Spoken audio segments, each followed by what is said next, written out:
In the next 2 episodes of the Discover the Word podcast, Daniel Ryan Day leads the group in a study that may challenge a stereotype you likely have of a group of people that are an important part of the New Testament. So when I say Pharisees, what comes to mind? What do you think of? Rules. Mm-hmm. Lots of rules and outward behavior. And Yep. perfection. And Yep. presenting perfection at all times. And judgment. Mm-hmm. Legalistic, Mm-hmm. the bad guys. Yeah. The bad guys. Mhm. There's even a dictionary entry that if you look up the word Pharisee in the dictionary, comes up a self-righteous person and a hypocrite. Whoa. So there's a stereotype for us. No kidding. But what's interesting is when we look at the story of the New Testament in particular, there's a few spots where I think some Pharisees play a positive role in the story. And so I thought it would be fun over these next couple weeks to explore some of those examples of places where maybe the stereotype is helpful at times, but where it's also wrong. Yeah, and so pull your chair up to the table, and we'll get started on this 2-part study called The Pharisees, here on Discover the Word.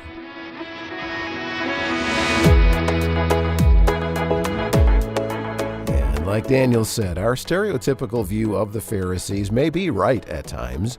Stereotypes usually are stereotypes for a reason. But are stereotypes always accurate? And is it important to remember that there are exceptions where stereotypes break down? Well, the group will have a really good conversation about stereotypes to begin this study that I think will be crucial to the study of the Pharisees. You're listening to Discover the Word, the small group style Bible engagement effort of Our Daily Bread Ministries.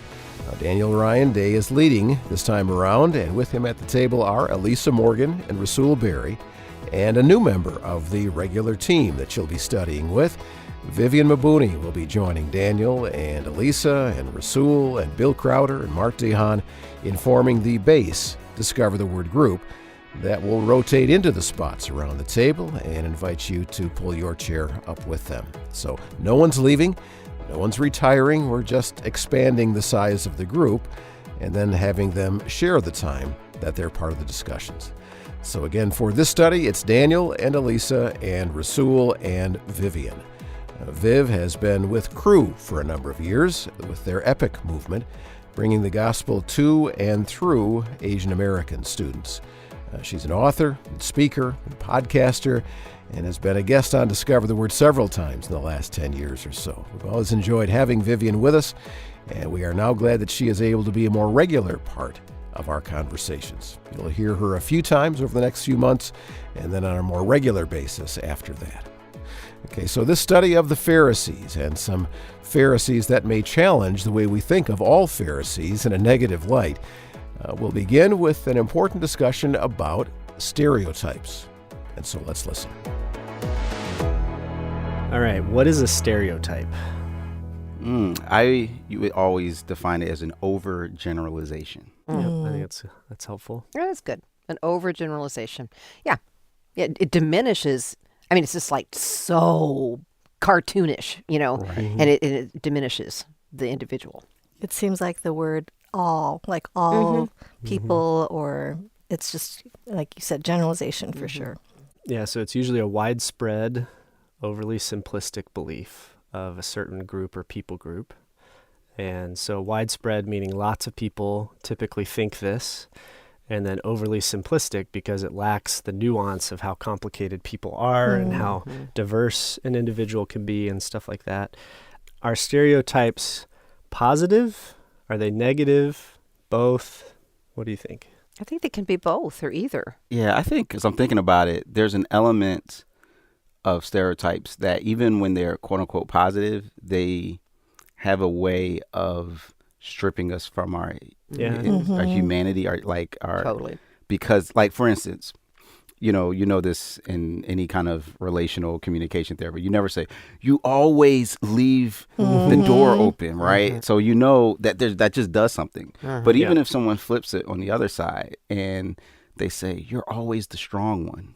And you think to yourself, no, I'm not. Yeah. Right. Yeah. You know, like, even though it's positive, it still distorts who you really are. That's a good word. I would say it's negative because of the lack of nuance. So even in a positive sense, but just not being able to see a person individually for who they are, or even a group of people to understand more of the backstory, I think just lends to a greater understanding. So I think stereotypes are too shallow. That's good. Yeah. And I noticed earlier, Vivian, you used the word all. Rasul, a second ago, you used the word always. And I think that can be a helpful indicator to us of when we're maybe leaning into a stereotype or looking for those like all-inclusive language that all of a sudden really, as you said, kind of strips people of the nuance. I've heard that any kind of generality, which a stereotype is a generality, that they can be helpful at times, but they're always wrong. Because of that, because of lacking the nuance. They're too simplistic to describe different people groups. They can be helpful because sometimes maybe they describe values or priorities of a people group that help us maybe understand a little bit of some history there or something like that. But ultimately, they end up being wrong because they can never capture who a person really is. So I want to kind of pick on myself first and describe some of the stereotypes that I've run into, both positive and negative. And feel free to laugh with me at this because you all know me, so it's okay. So I grew up in the country, and people who live out in the country have a stereotype that comes with them. The positive is that we have simple lives and find joy in simple pleasures, like a good old bonfire in the middle of a field, right? But maybe a negative stereotype would be simple-minded or uneducated. Okay.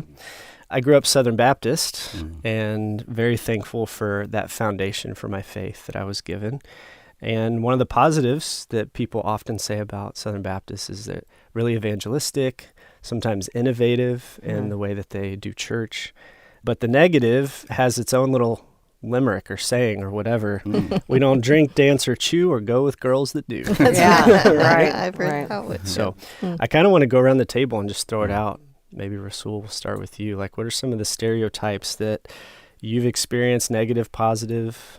Yeah, I think growing up inner city Philly, single parent home, African American, when I got to college, there were folks who didn't think that I necessarily earned my spot when I got there, that there was somehow, because of my background, oh, you clearly didn't deserve it. You must have got some help from the admissions office in order to get there. And that was frustrating and difficult because I was second in my class and, you know, I was senior class president. I had the credentials, but it was just the assumption that because of where I was from and what my story was, I, you know, somehow didn't deserve. But on the positive, also dealing with college, going to an Ivy League school, people assume often, oh, you must be smart. Which I would say, you don't have to laugh that hard. I would say, Russell, you are brilliant. But yeah, I think that can, I know of people that I went to my school that I'm going, that would not be an accurate assumption, you know, and even when it comes to certain topics and things like that, I have a lot to learn. So I think I've seen it on both sides. Yeah. You use the word assumption, which is interesting too. I think that ties into stereotypes really well. We assume a lot about certain people.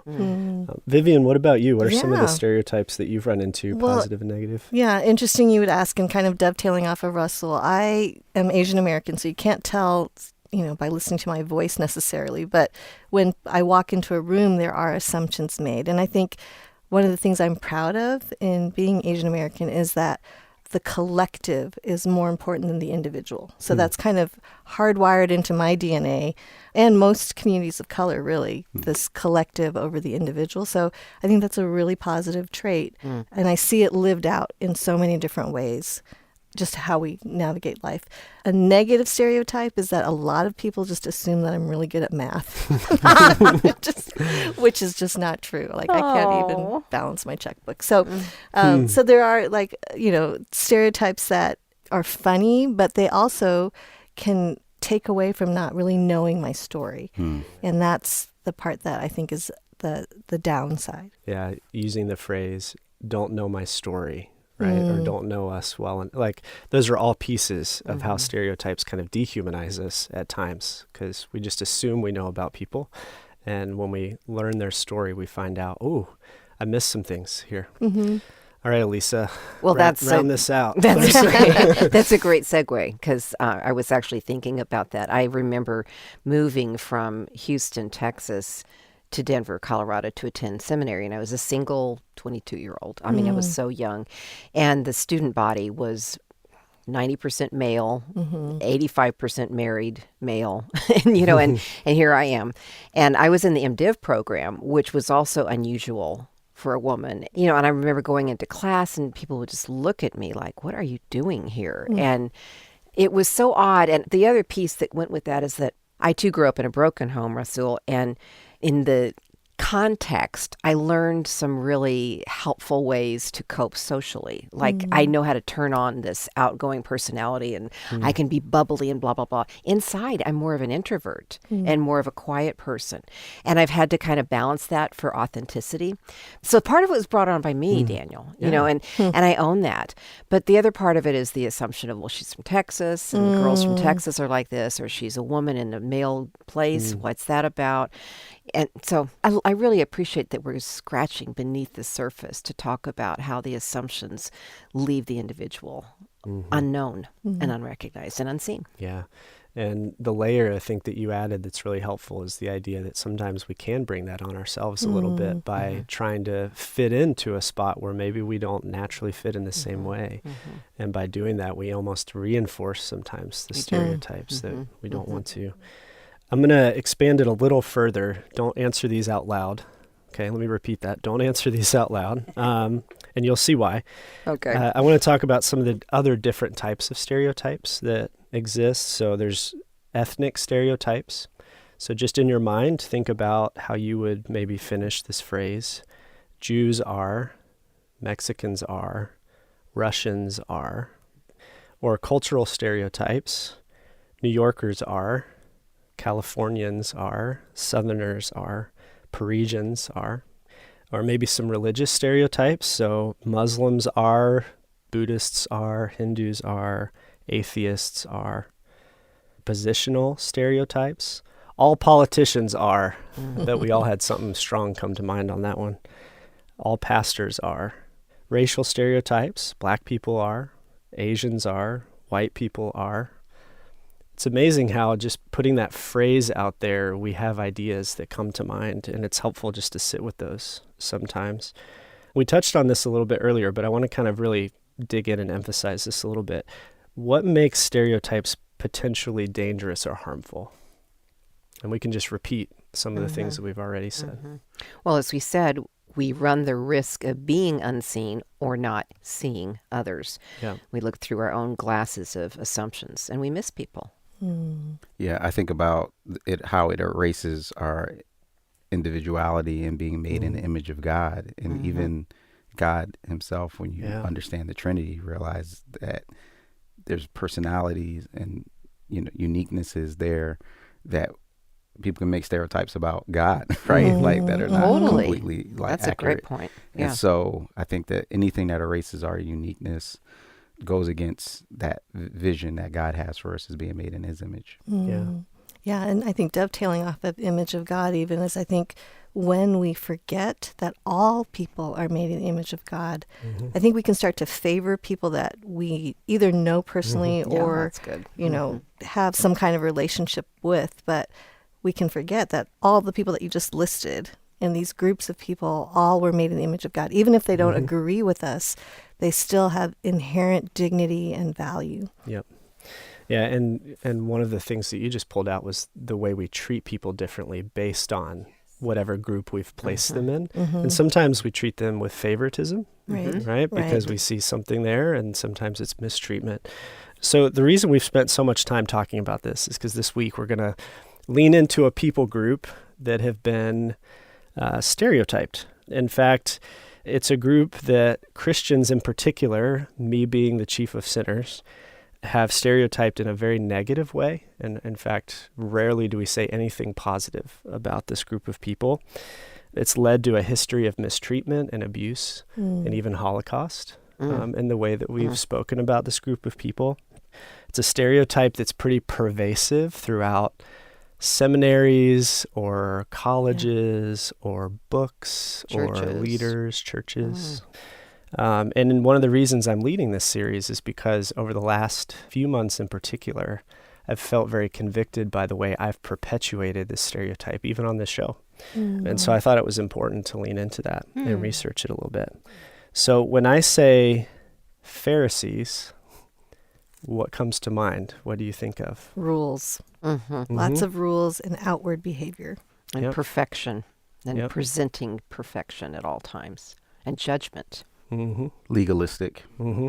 the bad guys. Yeah. The bad guys. There's even a dictionary entry that if you look up the word Pharisee in the dictionary, comes up a self-righteous person and a hypocrite. Whoa. So there's a stereotype for us. No kidding. But what's interesting is when we look at the story of the New Testament in particular, there's a few spots where I think some Pharisees play a positive role in the story. And so I thought it would be fun over these next couple weeks to explore some of those examples of places where maybe the stereotype is helpful at times, but where it's also wrong. And so should be fun. Does that sound good? Sounds great. I'm All right. excited. Thanks for digging this out for us. Let's do it. Yeah, I think this is going to be a stretching series of conversations in a lot of ways, because what feeds our negative stereotype of the Pharisees is definitely there in Scripture. I mean, it's tough to get around the fact that many, or at least some, influential Pharisees were interested in finding ways to get rid of Jesus. And by get rid of, I mean kill. But as we're going to see, characterizing, generalizing, stereotyping the entire group would not be always right. There were exceptions, some important exceptions, that you'll recognize and that may help us think of the Pharisees in a more nuanced way. So now let's work at getting more familiar with the cultural and historical context that contributed to this group becoming so influential in the lives of the Jewish people of Jesus' day. As we've said so many times as we've discovered the word together, context is king. Knowing the context is so important. And so let's listen, as in the next couple of segments of the conversation, they identify three key aspects of the context of the world in which they lived that in a startling way correspond with what we face today. I want us to start by reading what I think is a pretty surprising verse. So this is Matthew 23, verses 1 through 3, and I put an A there. Usually we don't read half verses on Discover the Word, but I think it's important because it sets up the rest of that. So Vivian, would you read that for us? Sure. It says, Then Jesus said to the crowds and to his disciples, the teachers of the law and the Pharisees sit in Moses' seat. So you must be careful to do everything they tell you. Anyone else find that verse surprising? Yeah. What's surprising about it? Well, we've been talking about how we stereotypically view Pharisees as hypocritical, legalistic, and so to have Jesus say that we must be careful to do everything they tell us is surprising. Now help us understand, what does it mean to sit in Moses' seat? Yeah, so it's a sign of respect that Jesus is referencing. It's also recognizing kind of their authority as religious leaders. And specifically, it's like saying, in the line of Moses, who handed down to us the law, and the Pharisees in particular, and we'll see this quite a bit, really held on to both the written law and the oral law passed down through the generations. It's like so the legacy of the law. Yeah, the legacy of the law. And it's kind of a similar thing that when people talk about ordination, they link people who are ordained back to Peter, which, depending on what your denomination is how intense that is. But the idea of laying on of hands has happened all the way back to the apostles. And so it's like the church authority or the authority of religious practice and things like that is what is kind of being referenced there. And I can't help but think that's some of why it is counterintuitive for us to see Jesus highlight and affirm the authority of the teachers of the law and the Pharisees in light of this institutional significance of the continuity of authority. And I think especially because in an American context, I mean, literally our country is birthed out of rebelling against authority. And I think there's a even postmodern streak of suspicion. And there's a lot of good reasons that people have developed some sort of posture of suspicion against authority. But I think that doesn't tell the full story of how humanity best flourishes and thrives if we just completely reject all institutions. But I think that sentiment, that posture that we have culturally in this moment makes this feel even more strange. Yeah. Yes. And then to have Jesus be the one to be saying this, I mean, he is the ultimate source, and he's instructing not only the crowds, but his disciples. So the fact that he would underscore this and have it be a teaching holds a lot of weight. Yeah. And part of the reason I think we miss this phrase in particular is because Jesus then turns and talks about, but don't do what they do.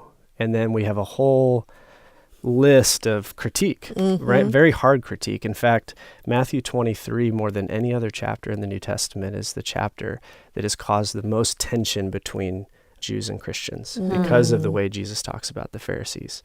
But I think it's important for us to recognize where this chapter starts. That's good. And it starts with Jesus showing respect. It's not a blanket rejection of the Pharisees or their teachings. And so even Jesus has some nuance here that he's drawing on. So I just wanted to throw that out there as we start this conversation. And maybe as we go through, especially these next two conversations, I think we'll see kind of what the historical context is, the cultural context, and maybe that'll help us recognize why the Pharisees leaned certain ways, and maybe what led to critique later. But I just wanted to start with this idea that Jesus says, be careful to do everything they tell you, which is pretty fascinating. Before we enter the story of the New Testament, it's important to know that the land of Israel has been far from stable in this time period. Going back specifically, really all the way to Babylon, there was a little bit of a quote-unquote quiet period after Babylon until about 330 BC. But from then on until the temple is destroyed after Jesus in 70 AD, it's just a mess. Revolts, different foreign leaders, all those things. So I put a few notes in the outline for you ahead of time. Was there anything in those notes that jumped out to you about the kind of climate of that time? Seems to me there's such that idea of just being conquered, reconquered, conquered again, living under really outside forces. So what does it look like to retain faith in Yahweh and being set apart? Just, I mean, obviously familiarity with the Old Testament, but from the very beginning, it was like a people, God's people, to be set apart, different than the nations, the surrounding nations, and then to be living under the rule of Rome or the Assyrians, the Babylonians, all the people. I don't think I read the Bible recognizing how much the people in the Bible were living their environment. I tend to think of it as I'm reading it in my context, like in the United States, and there's freedom of religion. It's very different depending on the ruler. And part of what makes that hard as well isn't just the religious aspect, but also like, what does it mean to even be Jewish? Yeah. Because we're under foreign leaders with foreign cultural influences and things like that. So they're having to rethink what that looks like as well. Yeah. I am struck by the centuries-long threat and experience of violence. And specifically when I think about the king of Syria conquered Jerusalem in 167 BC and offered and sacrificed a pig on the altar to Zeus in the temple, you know. And obviously this was a statement meant to desecrate their everything that they held true, to break them psychologically, spiritually, but just to have to endure those kind of experiences. And that's just symbolic, not to mention all the violence that happened, that there was just a really intense time of life and death type tension.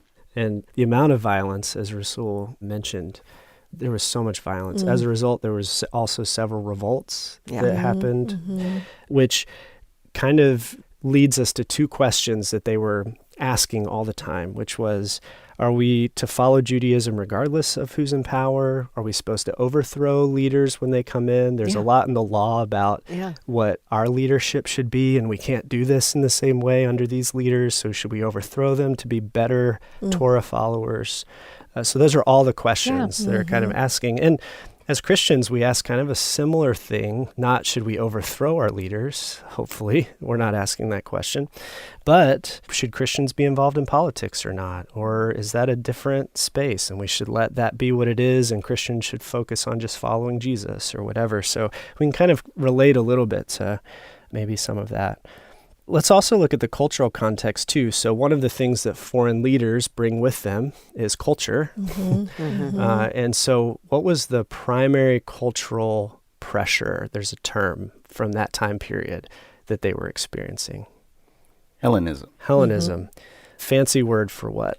The rule of Helen. And if you have a mom named Helen, you know what that means. So Hellenistic culture is Greek culture, and starting with Alexander the Great, and kind of that being perpetuated throughout the world. And which is different because they had a whole mythology of gods and goddesses, and so I mean, we're used to looking at Baal worship and etc. In the Old Testament, this is a different kind of god worship, different gods.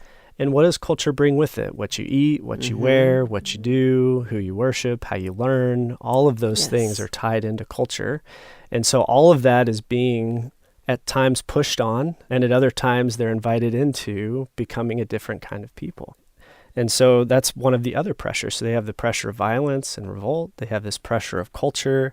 And so one of the questions is, well, what does it mean to be Jewish in a Hellenistic culture? So what does it mean to be Jewish under foreign leaders? And then what does it mean when you have all of these cultural influences around? It's interesting when I think about that. My understanding is that business was conducted in Greek.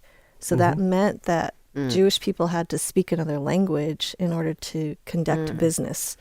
So that meant that now the Jews living in Jerusalem are going to be multilingual in order to be able to navigate.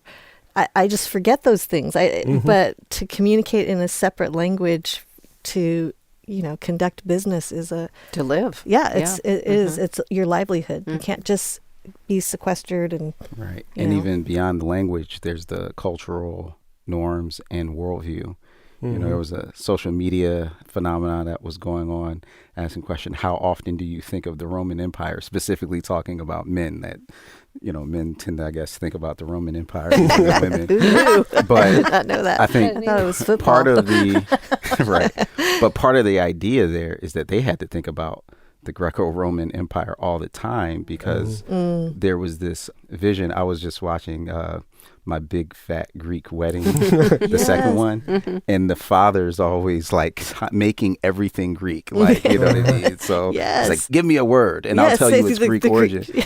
And even though it's this kind of hilarious kind of gag throughout, it does reveal this kind of pride and this perspective that emanated from the culture that says we are the arbiter of all things, like the height of human civilization.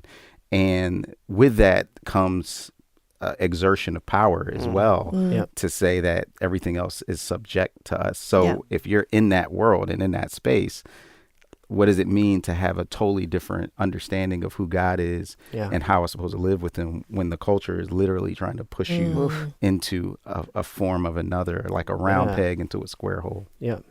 We talked about under the political stress and pressure, some of the natural questions are like, well, what does it mean to be Jewish under foreign leaders? In this context, it's like, well, what does it mean to be a Jew culturally in this setting? Is it something that you're born into and that's it? If you're born a Jew, you're a Jew and that's your invitation? Or is Jewishness something you also put on? And so it's the values and the way that you live and those types of things as well. And so as we enter the world of the Pharisees, this is the world that we're entering into. All of these pressures and things that they're facing and they're trying to figure out. And I think as we lean into these different topics throughout the series, I think we'll find a lot of parallels to some of the same pressures and things that we feel as well. How much should we get involved in politics? What if a government seems to promote an agenda we disagree with? How do we respond? How do we follow God in a modern culture and context, especially if we feel like that culture is pushing against how we feel we should live? These are good questions. And when we ask these types of questions, what we're doing is asking some of the same questions that the Pharisees did. Yeah, could the questions that they were thinking about be more similar to the kinds of things we spend a lot of time thinking about today? Not really. Of course, there were huge differences, too. I mean, this was over 2,000 years ago. But what to do and how to think about politics presented issues.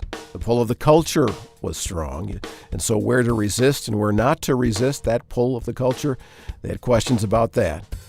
And I think we're beginning to get a better understanding of the Pharisees and what motivated them. And so in this next segment, Daniel and Elisa and Rasul and Vivian are going to add another layer of context to this discussion. In addition to politics and the culture, the Pharisees had religious issues that they dealt with and tried to untangle. Again, sound like today for us at all? So we ended our last conversation with some of the questions and concerns that were facing the Jewish people during what's called the Second Temple period. And that's just a fancy term that people use for that time in between when they return from Babylon and build a temple, and then Herod kind of reimagines it and makes it a lot nicer to when it's destroyed in 70 AD after Jesus' life. So that's called the Second Temple period. But what were the two primary questions and tensions that they were experiencing that we talked about last time? Well, one, we discovered Hellenism is not about a woman named Helen.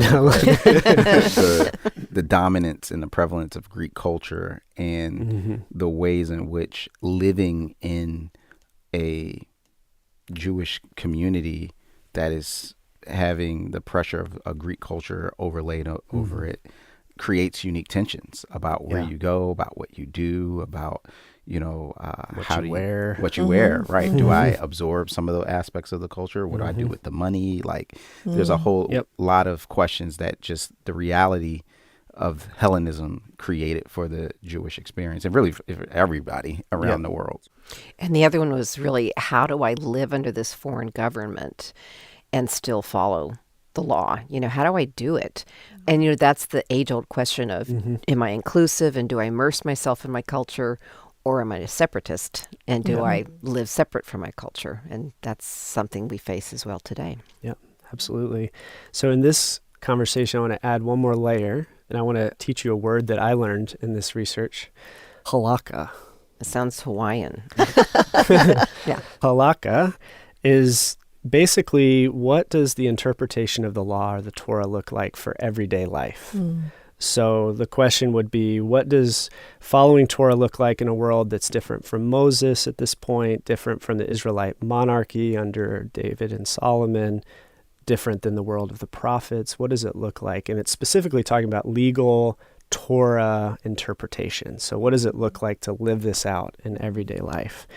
And the answer to that question of how to live it out is one of the things that divided the groups of Jewish people into a couple different groups. There's three we know of for sure. What were those three?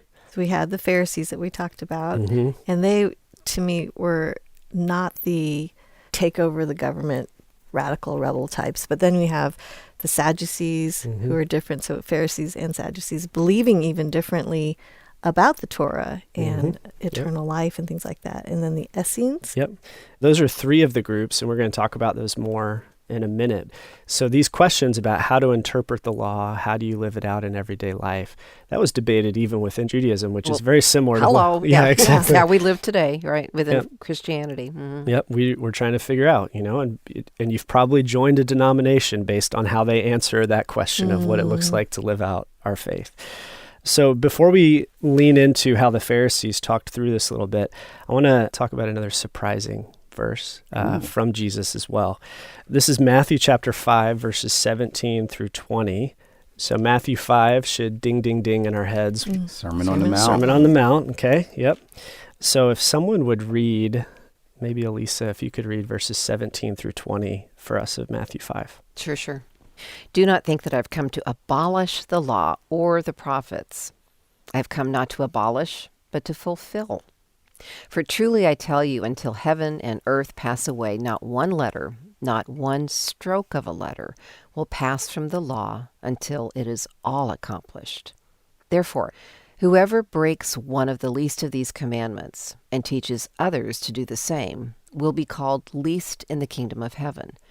But whoever does them and teaches them will be called great in the kingdom of heaven. For I tell you, unless your righteousness exceeds that of the scribes and the Pharisees, you will never enter the kingdom of heaven. I find that surprising. What jumps out to you about that passage?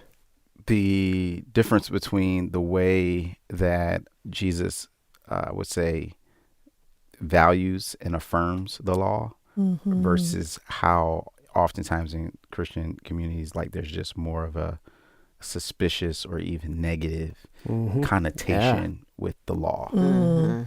Yeah, even the Old Testament. A lot of Christians are like, oh, the Old Testament, God is so angry, and just splitting that. But there's such a high value and view of the law. Jesus is clearly elevating and giving honor to not only the law, but the people that are trying to stay close to obeying and being set apart in the midst of this context. This verse 20, unless your righteousness exceeds that of the scribes and the Pharisees, you'll never enter the kingdom. That feels impossible. Yeah. And I've gotten stuck on that many times, Daniel. So I'm glad you're bringing it up, because I know I can't. I can't equal anybody's righteousness, But I go back to the very first part in verse 17. I have come not to abolish it, but to fulfill. And I think that word fulfill has the connotation to complete it, to make it perfect, to bring it to the fullest source. And so when we're reading this, it is surprising, but it's so Jesus-y that, he's saying you have to be this way, but I'm fulfilling it. And I think that's missed on us, and I think it was missed on many of the Pharisees in that time too, because we have a very difficult time putting those two concepts together. Yeah. Righteousness, which we think is all about us doing it, and Jesus fulfilling it, because we just separate the law and Jesus. Yep. And what makes it harder in this passage is he talks about doing and teaching others to do the same, which is to follow the commandments, to follow the law. And even that word righteousness at this point in the Jesus story is pulling on a thread that they'd be very familiar with, which was the idea that, well, how are you seen as righteous? Well, it's through being set apart as God's people through keeping Torah and how they're living out Torah in everyday life. So what do we know about Pharisees from the Second Temple period? Actually, it's interesting. We know very little historically about the Pharisees. I was reading a bunch of scholarly articles and digging deep, trying to find more and more cultural information about the Pharisees, but there's actually only one Pharisee that we have a large collection of his writings. And do you know who that was? The Apostle Paul. The Apostle Paul. Which I keep forgetting that he was a Pharisee. So it's a good reminder. And that's interesting that a group that would have been so literate would not have left a lot of description of their practices. Yeah, and it might be tied to the fact that the temple's destroyed in 70 AD, and so much of that culture and city was destroyed at that point. In fact, a lot of the writings we have about the Pharisees are negative because they come from groups that weren't Pharisees. So in Qumran, with the Dead Sea Scrolls, there's a lot of things about the Pharisees, but it's almost all critique. But it's not written by Pharisees. So the only collection we have from a Pharisee, or the largest one, is from Paul, which is surprising. The Pharisees are mentioned almost 100 times in the New Testament, so quite a few times. But there's only a few named Pharisees. Do you know who those are? We got Paul. We got Paul. There we go. Nicodemus. He's always the one that comes to mind. I don't remember. I get Ananias, the one who helped Paul. Was he? We don't know. We don't know. For sure, but most likely because of his being tied into the temple and priestly, he's probably a Sadducee, but we don't know for sure. So Paul's teacher. Yeah, Gamaliel. And maybe Joseph of Arimathea. But we'll talk about that when we helped get there. with the grave. Yeah. So why might it be significant to have named Pharisees in the story? What makes that different than talking about a group of Pharisees? And this kind of ties back to our first conversation. Right, that's what I was thinking. The stereotypes, now we can actually put a face to it, and it's like, that changes things because now we have someone's story that's tied into this title. Yeah. So I want to run through just a few more things real quick, and then we'll start talking about some of these names and get to know them a little bit and see how that might shape how we view this group. So the Pharisees are considered a Jewish party or sect. We get this language specifically from the historian Josephus, who's writing for a Roman audience, and he wants to make sense of the Jewish experience for a Roman audience. So he makes these very fine, clear boundaries between the Pharisees, the Sadducees, and the Essenes, or Qumran community. Now, for the Jewish people, their experience of that was different than it wasn't as cut and dry as Josephus tried to create these buckets and act like everybody fit into these buckets. So he's describing them as philosophical schools or like thinking schools, so they think differently about things, and he puts them into these groups. The main difference that we see in some of these groups is, again, going back to the word that we learned at the beginning of this conversation, halakha, so the interpretation and the living out of the law. The Pharisees were kind of the everyday rabbis who were teaching people outside of the temple what it looks like to live out the faith. The Sadducees tended to be the priests. They were the sons of Zadok, who were the priestly line. And then the Essenes were a community that we think mostly left culture and went and set up a community out in the wilderness, kind of like a monk-style community. Separatist. Yeah. None of those are completely fair because there were mixtures of all. There's an Essene community that is attached to a regular city. So it's not as clear as we want it to be. But as we talked about with stereotypes, it never is, right? It's never that clear. And so this is the world of the Pharisees. They're experiencing cultural pressure, political pressure, as we talked about, and this religious layer of what does it look like to live out the faith in everyday life. I think about the need to figure out how to be faithful to God and how similar that is to the same kinds of conversations that we might have today. Yep. For instance, we think about Chariots of Fire and Eric Liddell, who famously sensed the conviction not to compete in the Olympics because it was held on a Sunday. Well, now think of all the sporting events that are held on Sundays. And we can simultaneously see the honor in what he did, but then also see the practicality that because of where our culture is today, we might have to make different types of stances in order to still remain faithful, or at least we have to think about it differently. The cost is different. Exactly. Yeah. That is very Pharisee-like, Rasul, what you just described. So in the past, they could do it this way. Now things seem different. So do we still do it that way, or should we think about it? And it seems like the Sadducees was like, hey, just go with the flow. Like, their approach was more, and I think it's significant that they come from the priestly line because their high priority is maintaining this, this line. So whatever kind of accommodation we need to make, we'll do it. Whereas the Pharisees' impulse is more about this internal distinction that's less about the genetic kind of lineage and more about the spiritual. But we can see those same types of impulses in us. Yeah.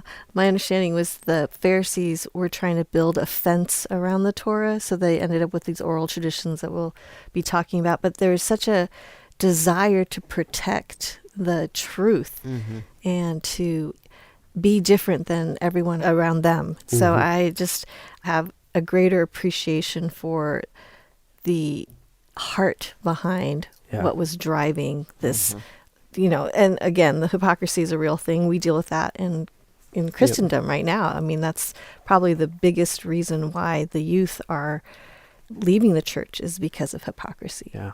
And that's, to me, the heart behind it is what jumps out to me as well as we get to know them. They're very much working toward how do we live out this true faith in the midst of this culture that feels very different, feels very difficult in order to live out this faith. And that's a question, like we all said, that we can all relate to. And I think we'll see as we begin to explore actual Pharisees with names, how they're kind of asking and struggling through the pressures of Hellenism, of politics, and of religious questions that they had. And I think that's been a helpful way over the last couple parts of this conversation of helping us understand the context in which the Pharisees operated, understanding the political and cultural and religious aspects of what shaped them really is crucial to understanding what is an important group of people and how the story of Jesus is told in the Gospels.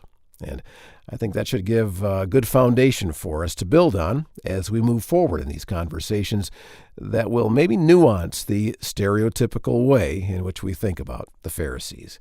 There are several Pharisees, the New Testament names, that will not fit the 100% negative opinion we often have of them. And so in just a moment, the Discover the Word team turns to John chapter 3 and introduces us to the first actual Pharisee that we're going to meet in this series. During his time, he was very well known. He was a well-respected member of this group, but seemed to be open to what he was seeing and hearing about Jesus in a way that not everyone was. And so find out who we're talking about and his famous encounter with Jesus, where he challenges the stereotype of the typical Pharisee. We'll do that after a short break. Now, Discover the Word is just one of the Bible engagement efforts of Our Daily Bread Ministries. Another is our publishing arm that publishes books that will help you grow and deepen your relationship with the Lord. And we have a number of books that I think would dovetail nicely into this study we're doing. One especially that I'd like to recommend is a newly released book called Encounters with Jesus. Now, Encounters with Jesus was written by our co-worker here at Our Daily Bread Ministries, J.R. Hudberg. He's the executive editor of the Discovery series of Bible study material that I've mentioned to you before. And in the book J.R. wrote, he probes Jesus' interactions with a variety of people from his day, believers, skeptics, scoffers, the passionate, and the immovable. And in 40 short chapters or scenes, he allows us to see through them our needs and our concerns, and then also confront us with some of the same choices Jesus gave those that he met back then. It really is a thought-provoking book, and I would recommend it to you. So just go to the Our Daily Bread Publishing website at ourdailybreadpublishing.org and search for Encounters with Jesus. That's ourdailybreadpublishing.org. Search Encounters with Jesus. And so now, let's see what we can discover about a Pharisee named Nicodemus. Would someone read John 3, verse 1 for me? Rasul, maybe you could grab that? Sure. Now there was a Pharisee named Nicodemus, a leader of the Jews. All right, so what is his role exactly? Pharisee and leader. Leader. Yeah. So we don't really have much more than that. Exactly. Well, he'd probably be a rabbi, wouldn't he? Yeah, probably a rabbi, especially we get the impression that he seems like an older Pharisee as a leader. Mature. Elder kind of person, so probably a rabbi, yep. We meet this guy in John 3, and we have almost no context for who he is, or even John, as he's writing, didn't feel like he needed to give us a little heads up of, and by leader, I mean, da-da-da-da-da. Right. Which maybe that means that at this point, the audience that received this gospel knew a lot about Nicodemus. And so they're like, oh yeah, that guy, right? Or something like that. Mm-hmm. Now, how influential were the Pharisees of Jesus' time? So when Nicodemus was we there. think pretty influential. I mean, the general heart of a Pharisee was to protect the truth and to preserve it. Mm-hmm. And, I want to put this out on the table. It reminds me a lot of our leaders within our world of Christianity and those who really do want to protect the truth. And yet we can get kind of controlling and authoritative and end up detracting rather than attracting. Yeah, I think that just walking down the street, I think the typical Jewish person would revere and honor a Pharisee, that they would see them as, okay, these are the people that are really living out what we believe. So collectively, we observe the Sabbath and we don't eat these certain foods, but these guys, they're the real deal. Like, they're the ones helping us to learn how to do this walking with God. In the same way, Lisa, what you're saying, I think we look at Christian leaders in the same way. Like, it's almost like that celebrity Christian thing that we don't want, but is still part of our makeup. And I think that the Pharisees were kind of like that. Like people would see them, recognize them, give them the seats of honor. And there's a lot of evidence that the group of Pharisees also included a lot of small town farmers and people like that were a part of the group of the Pharisees. And, lay people, kind of. A lot of lay people. They were so influential that there is some evidence that Sadducees, when they had disagreements with the Pharisees, would still go along with what the Pharisees thought because they were influential enough during Jesus' time. And there was a bigger group than just the group that we see in the Bible. And that's important to realize too. So anytime we use a phrase that sounds like all Pharisees or the Pharisees always, we're putting them into a narrow group when in reality we only have a very small picture of who they are. There is a lot more of them than we see in the New Testament story. And the biggest question that they were asking was, what does it look like to live out this faith in everyday life with all these pressures that they're experiencing? So Nicodemus, a Pharisee, a leader of the Jews, what does he do in this story? He comes to Jesus. When? At night. Yep. And wants to ask him some tough questions. Yeah. And we had Randy Richards on here before. What did Randy Richards say could be going on with the fact that he comes at night? Yeah, that Nicodemus was actually honoring Jesus in a shame-honor culture where to ask him questions like that in public and in day would be a real test and like trying to make Jesus fail, trying to expose Jesus. But to come at night would be to honor Jesus and out of great sincerity. Which is the exact opposite of what I've heard was happening in this when I first, heard sermons and things, that it was more about him testing Jesus and maybe that there was a sense of embarrassment or hiding from people that caused him to come in under the cover of darkness. So that's just kind of an interesting kind of framework, because when I think about the other instances of Pharisees asking Jesus questions in the daytime, it is always in a very confrontational, or at least most of the time. You're making me think about the always. Right. There we go. Wait a minute. It is often in a confrontational way. Yeah. And so that's one thing. He could be honoring Jesus, wanting to enter into a dialogue instead of a debate. Throughout the Gospel of John, there's also a play on light and darkness. Right. So Jesus is the light of the world, and Nicodemus comes at night. And so there could be some aspect in which Nicodemus, as we see in this story, is kind of struggling to understand what Jesus is saying, which I think when we look at these things, we might be like, oh, that is tough. I don't know if, I think I would have been with Nicodemus and struggling as well. Yeah. But the fact that he comes at night could be kind of metaphorically representing Nicodemus's confusion and his questions. What does Nicodemus say to Jesus? He says, we know you're a teacher who's come from God, for no one can do these signs that you do apart from the presence of God. And what does he call him first? Rabbi. Rabbi. Yeah, so the term rabbi, what's kind of that about? Teacher. Yeah, so teacher. Still to this day uses. Yeah, and the Pharisees are the forerunners of the rabbinic movement, which is what Judaism basically is today in many ways. And so the idea of calling him rabbi is calling him like, you're one of us. Like, I recognize that. You're one of us as a teacher. They're not priests, meaning not Sadducees in the temple. This is a different kind of Jewish teacher or leader. And so there's a sign of respect there. And also maybe a recognition that maybe Jesus is also trying to help people think about what it looks like to live out Torah in everyday life, which is a very Pharisee thing. And then what proof does Nicodemus see that Jesus is from God? He mentions the signs. Signs. Yeah, which is interesting because signs and Pharisees are mentioned a few times in the New Testament. Can you remember maybe one of the others? You don't have to have the reference, but what's kind of the general idea?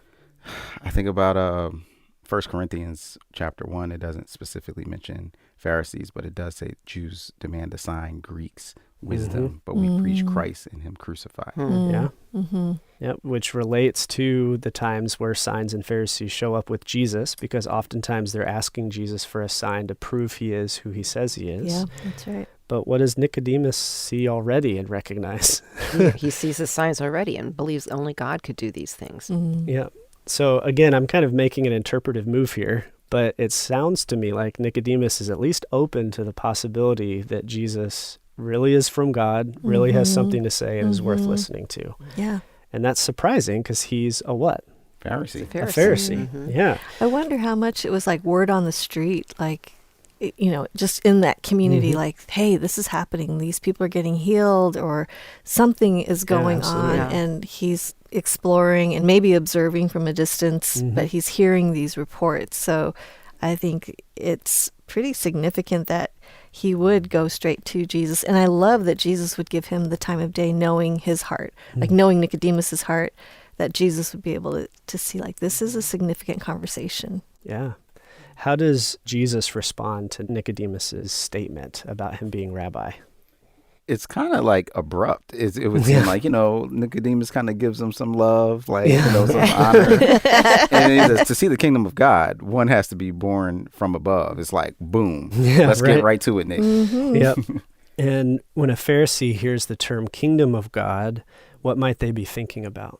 Probably this new world where everything's ordered. Yep. And they also had a lot of misconceptions in terms of an earthly kingdom. Yeah, it was an earthly kingdom, but it echoed an eternal kingdom of God that would be this new world. The dead are resurrected, which is one of the differing views between Pharisees and Sadducees in particular, at least somewhat.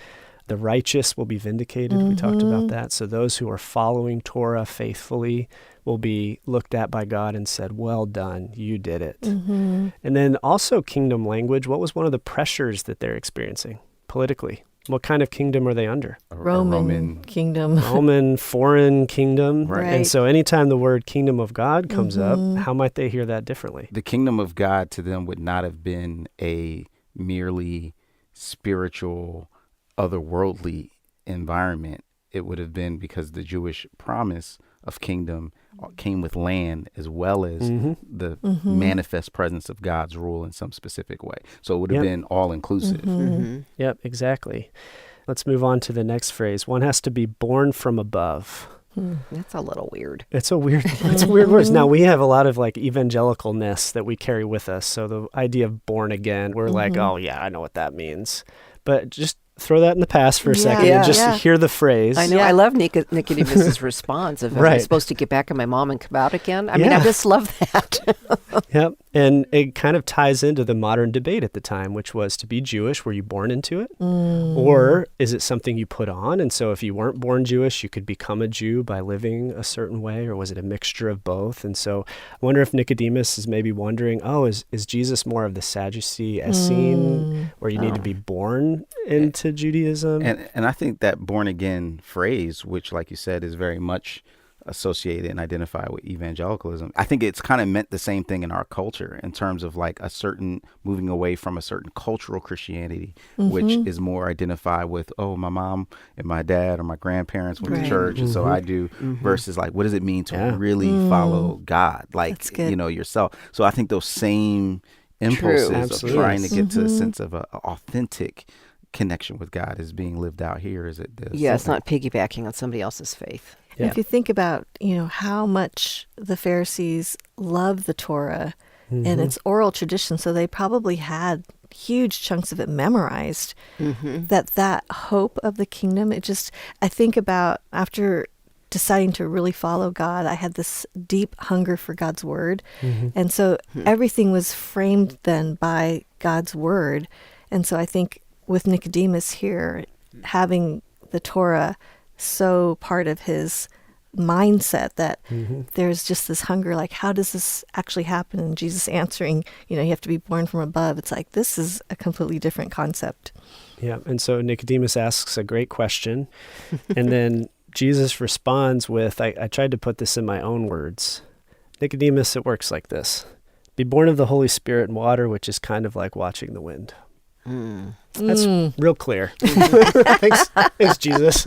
Right? So Nicodemus responds, how can this be? Right? And I think if we think about Nicodemus and where he is in the story, John chapter 3, early on in the story, who else has the question of how does all this work? Everybody else. Right? So the disciples don't understand how things work yet. Jesus' family is going to show up confused many times. John the Baptizer, who proclaims who Jesus is, later is going to be like, I don't know about this. Are you really the guy? So right now, Nicodemus is in line with everybody else in the story.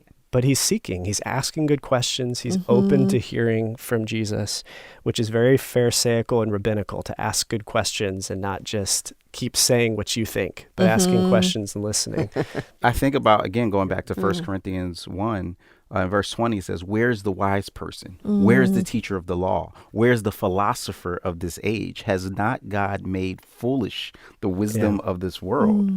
So he's like, both the Greeks tried to figure it out through their philosophy. Jewish leaders tried to figure out through their looking at signs or the law. Nobody could get this right. And so they ended up crucifying the Son of God because his wisdom is supernatural from above, completely holistically different than all of us. And I think in that way, we can see similarity between us and the Pharisees and not so much difference. So not everyone sees it this way, but when I look at Nicodemus, I see a very positive character in the New Testament. We're going to explore where he shows up more in the next conversation. But he represents the journey that all of us go on, which is asking Jesus questions, even if we didn't get to ask him in person like Nicodemus did, not fully grasping who Jesus is or what he's doing, but still following in faith the best he could and the best we can. And again, what is he? Pharisee. A Pharisee. So again, the stereotype sometimes can be helpful, but in this case, the stereotype of Pharisees being a certain kind of people is wrong because Nicodemus shows a very openness to who Jesus is and is a positive character in the story. And we'll see that even more in the next conversation. So before we move on to where Nicodemus shows up next in the story, there was one idea left hanging that I wanted to make sure we got to. And that was Jesus responds to Nicodemus when he's like, how can these things be? And he offers Nicodemus two kind of symbols. One, I guess one's a symbol and one's more of a theological idea in answering Nicodemus. What's the symbol? Moses and the serpent. I love that because I think that that's such a great way to describe what faith really is, because the Israelites, when they were being bitten by the poisonous snakes, if they looked to Moses, they were going to be saved from the poisonous snakes. And Jesus says that just like Moses lifted up that snake in the wilderness, so the Son of Man will be lifted up. And which at this point in the story, we'll find out it's the cross. But at this point in the story, we don't know what that is yet, right? But again, he's speaking language that Nicodemus would be like, okay, I get that story. I know that story. But then notice how verse 15 ends. That everyone who believes may have eternal life. Yeah. Now that's interesting because of our three groups, the Pharisees, the Sadducees, and the Essenes, what's the group that believed in eternal life? It's the Pharisees, yeah. So when does Nicodemus show up in the story again? We see him in John chapter 7. Yeah. So would somebody read verses 50 through 51, and then we'll talk about what the context is. I'll read it. Yeah. Nicodemus, who had gone to Jesus before, and who was one of them, asked, "Our law does not judge people without first giving them a hearing to find out what they are doing, does it?" All right. So what's the context going on here? It's kind of a funny situation in John 7, I think, because memory serves, the Pharisees send temple guards to arrest Jesus, and then they are so amazed by what Jesus teaches that they come back empty-handed. I love that. And man, that was amazing, and totally neglected to do this. And so they get rebuked, and they're like, we got to get this guy. We have to arrest him. And so it's in the context of essentially punishing Jesus that Nicodemus now poses a question, which again, in the rabbinic school, it's really trying to teach a point about the illegality of what they're trying to do in apprehending Jesus in the first place. Yep. And so in essence, Nicodemus does what? He's defending him. He defends Jesus, Yeah. which is really interesting. So in this context, we have some believe that Jesus is the Messiah, some don't. Pretty much the whole story of the Gospels, right? Some believe, some don't. Some don't know for sure. Jesus isn't helping matters at all because everything he seems to say increases the tension and doesn't decrease the tension. Now, we talked about in an earlier conversation what the kind of cultural climate was like. Was it a settled time, a stable time, or not? No. Chaotic. Yeah. No, and there were a lot of revolts. In fact, most of the revolts start in Galilee with some kind of Galilean What's Jesus? Galilee. Galilean from Galilee. And so it's the hotbed of revolts. And so in a way, the Jewish leaders are probably feeling some pressure here, like revolts don't go well for us. This is starting to get real hot in this setting. And so maybe that's one of the pieces that they're feeling. And then it says that the Pharisees wanted to arrest Jesus. Now, did all the Pharisees want to arrest Jesus? Not everybody. No. And, Daniel, you said that Nicodemus defended Jesus, and so many people did not defend Jesus. I mean, even Peter, was denying him, and, Nicodemus takes up and defends him.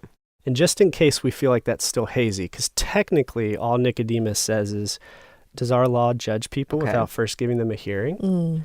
Well, what is their response to him? Verse 52, are you from Galilee too? Look into Are it, you you part will of it? find that a prophet does not come out of Galilee. So it's pushing all the way back. Like, okay, you're trying to defend him. Yeah. And that means you probably are aligned. So no, we're not doing this. Yep. And of course, earlier in verse 40, we see the debate, he's the Messiah, he's a prophet, so there's really split opinion about Jesus in this moment. Yeah. So if we have any doubt that he's defending Jesus, the way they respond to Nicodemus when he brings up the question, it feels a lot more clear. Yeah. Yes. That they see Nicodemus as defending him. Oh, are you part of this revolt from Galilee too? It's almost like are you his brother? Yeah. Yeah, right. So again, I think this gives us a little more evidence. Maybe Nicodemus isn't 100% on board with Jesus or fully understands who Jesus is yet, but he's at least sympathetic to Jesus. And he's the only named what in the story? Pharisee. So the only named Pharisee in the story defends Jesus. That is interesting. Yeah. It's curious to me when I picture it now that Nicodemus had a one-on-one conversation with Jesus. And so in the same way that Nicodemus could have put Jesus into a category of revolters or whoever, he had the wherewithal to take the time to have a conversation and to sense if Jesus was the real deal. So I think that this is where, going back to the stereotype idea, that Nicodemus could have made decisions about Jesus apart from really knowing him. That's good. And then Nicodemus shows up one more time in the story. And when is that? It's at the burial of Jesus. This is way back in John 19. Look at verse 39. Oh, yes. Read that one. Okay. Yeah. Joseph of Arimathea asked Pilate for Jesus' body. And then in verse 39, he was accompanied by Nicodemus, the man who had earlier visited Jesus at night. And Nicodemus brought a mixture of myrrh and aloes, about 75 pounds, and taking Jesus' body, the two of them wrapped it with spices and strips of linen. Yeah. Now, Joseph of Arimathea is kind of an interesting little throw in here. Yeah. We don't know for sure he's a Pharisee, but we see he's a part of the council. And what else does it say about Joseph of Arimathea? He's a disciple of Jesus. What kind of disciple? Secretly. A secret disciple or a hidden disciple of Jesus, which is really interesting. So you have Nicodemus aligning himself, first of all, with someone who's been seen as a revolter, right? Rome has Jesus killed and puts on the plaque, King of the Jews. They're trying to make a very clear statement that this is what happens when you try to revolt against Rome. Nicodemus aligns himself with a hidden disciple of Jesus and takes the risk of being the one to prep Jesus' body. He follows the burial custom of the Jews. Now, again, he's prepping Jesus' body for burial, and the way it's being described is a long-term burial. So does he fully get where Jesus is? Maybe not, but then again, were the disciples surprised or not surprised when Jesus rose from the dead? Stunned. Right? Yes. So Nicodemus is right in line with the disciples with this other secret disciple of Jesus, Joseph of Arimathea. Well, I'm going back again to the compassion. And I'm going back again to his heart for truth and recognizing it. And I'm sure there's stuff we don't understand because it isn't in the scriptures, but I'm blown away by the intimacy of this action. It's very, very special. I'm still thinking about the encounter that Jesus has with Nicodemus in John 3, where one, we see the fact that there is an exchange of discussion happening. And even the question when Nicodemus says, well, how can this be? How can someone be born again? And he says, you're the teacher of Israel. You don't understand these things. I think I've always read that in a pretty like harsh, rebukey kind of way. But as you were explaining the broader context at this point, that everybody's trying to figure this out. I think he's surfacing a tension that exists, that you can be in the system, you can be learned in the theology and still miss the unique spiritual dynamic of what God is doing through Christ. And so the tension between trying to follow very fastidiously and the law, or just being obedient, right, and trying to not sin, but then also following the Spirit, that is still something we have to journey through and challenge today. And in that way, I do think that there's a lot of similarities between us and the things that the Pharisees are thinking about, more than there is difference. Yeah, I totally agree, because when I see the development in Nicodemus, as we looked at the whole story of where he shows up throughout the story, I see someone all of us can relate to. And I kind of ended our last conversation with this, and I think it's important just to revisit these, because it's for us to, he represents the journey all of us go on. We ask questions, we seek understanding, and we almost always fall short of understanding, right? We don't grasp who Jesus is or what he's up to, but we still try to follow him the best we can. And I think we see that in Nicodemus, who was what? A Pharisee. A Pharisee. And so as we talked about with stereotypes, they are sometimes helpful, but they're always wrong. And with Nicodemus, we see a stereotype in the Pharisees that's wrong, because he really did seek out Jesus and perhaps found him. And we don't know for sure, but it sure looks that way to me.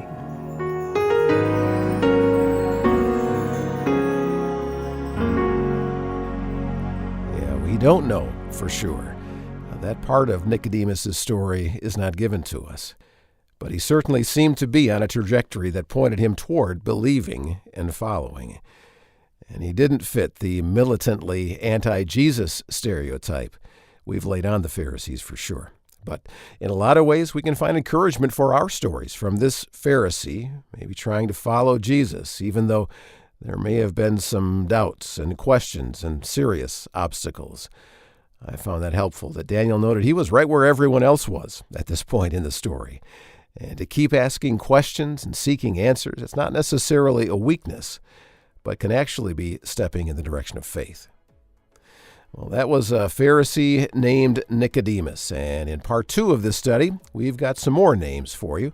Some you'll recognize, others you may not. But I think we'll see that the Pharisee-like things they did took them in a direction very different from the stereotypical way that we may expect of a Pharisee. Don't miss that next part of this study called The Pharisees.